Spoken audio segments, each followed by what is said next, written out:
What's up, everyone? Welcome back to a brand new video here at Cuspide Insurance. Open enrollment season is here, and a lot of the questions people ask is which one should I choose between an HMO and an EPO. So this is your complete guide to HMO versus EPO plans. Which one is better? This is all going to be answered. And real quick, the marketplace is open right now. If you want to renew your health insurance or apply for health insurance for 2025, call the number on the screen right here, 305-970-8583. Contact our team here at Cuspide Insurance.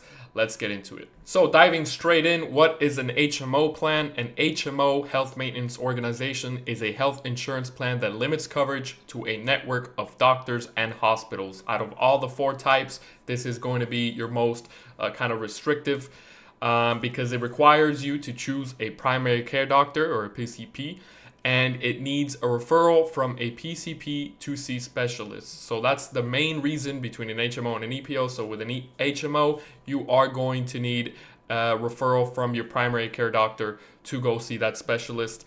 And coverage is limited. Out of network is not covered except in emergencies. Now, these plans are typically best for those who want lower costs and don't mind a managed approach to healthcare, because you kind of have your primary care doctor overlooking your health. So that's what an HMO is. What is an EPO plan?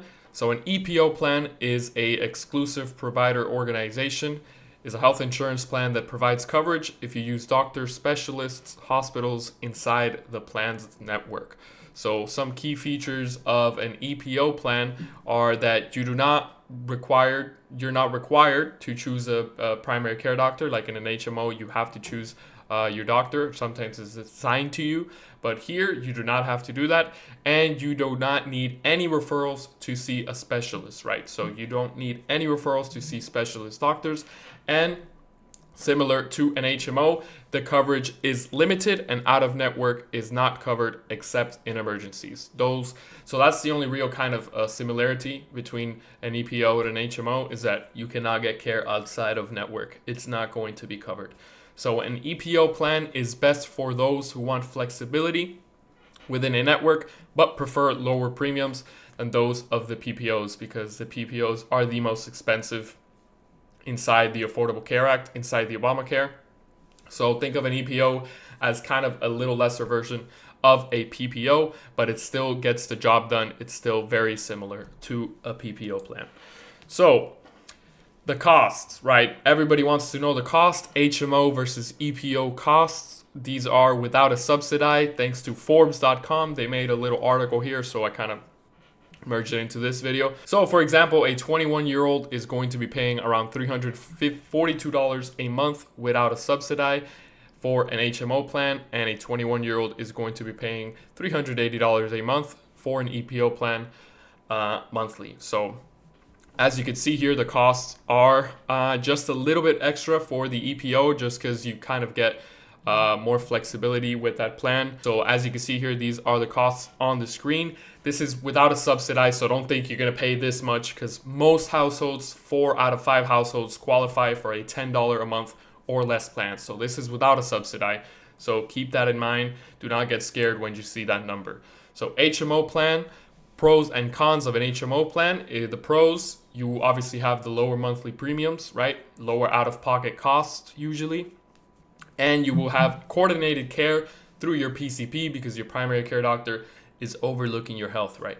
So the cons, you're kind of limited to in-network providers, right? You cannot get coverage outside of network, and you do require referrals to see specialists. So right off the bat, this is a huge deciding factor. If you don't think you could be without a referral to see a specialist, right? Like, that's too much for you, then this plan is just not for you. Even if it's cheaper, right? It's just not going to be for you. You're going to run into that hurdle, and you're going to have to spend more time and more money to try and see that specialist. So the EPO plan, the pros and the cons of an EPO plan is that the juicy part here is that you are not required to select a PCP. It is way more affordable than a PPO plan, which is very expensive, but it's obviously the most flexible. So you still kind of get that flexibility while not paying as much. And you do not need any referrals to see specialist doctors. This is the bread and butter. This is why everybody chooses an EPO, is that That right there, that third pro line right there. So the cons is no coverage outside of network except emergencies. Same thing with an HMO.